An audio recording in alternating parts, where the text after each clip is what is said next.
The Canadian financial system is highly effective at doing exactly one thing: keeping you comfortable enough that you never ask questions about how to actually build wealth.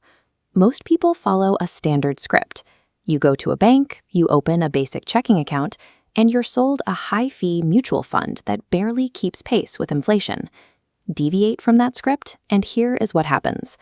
Between 1999 and 2016, Canadian-born families grew their wealth by 87%.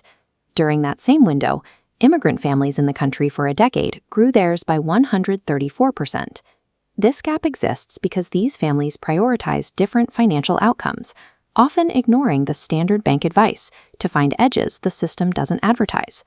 Replicating this growth requires two things: a change in how your household prioritizes spending and the execution of a family-wide financial blueprint. Step 1 is a behavioral filter. You have to intercept surplus cash before your lifestyle absorbs it. When a typical household receives a $5,000 tax return, that money often disappears into a vacation or home upgrades. In households building generational wealth, that same return is immediately redirected into an investment shell or a down payment fund. This is what researchers call the sacrifice mindset. When you have left everything behind to start over, you stop taking any dollar for granted. Every spare cent is viewed as a tool to buy back your long-term security. You don't need to be an immigrant to use this rule. You simply have to audit your monthly spending with the same level of discipline. Treating your household investment portfolio as a higher priority than your current lifestyle is the psychological foundation this system requires. The tax-free savings account is the primary tool for this strategy.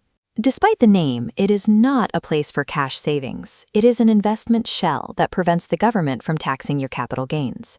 Your contribution room accumulates every year you are a tax resident. Log into the CRA portal today. If you've been here since 2009, you could have nearly $100,000 of available space. To build a family stack, pool these limits.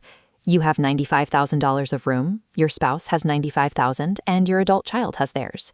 Managed together, you create a combined tax-free engine holding hundreds of thousands of dollars in assets.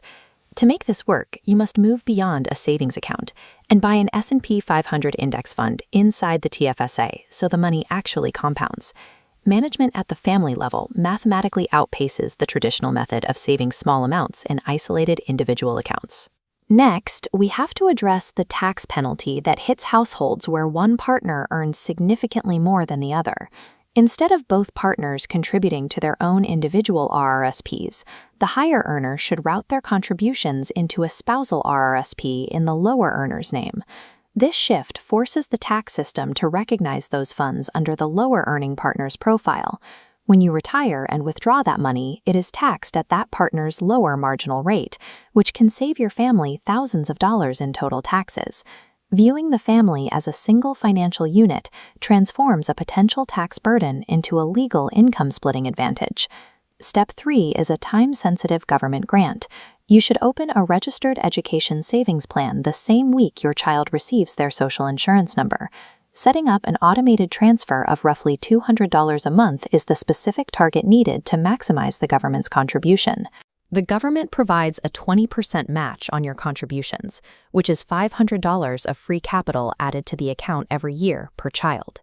Finally, for small business owners, the corporation acts as a wealth shelter.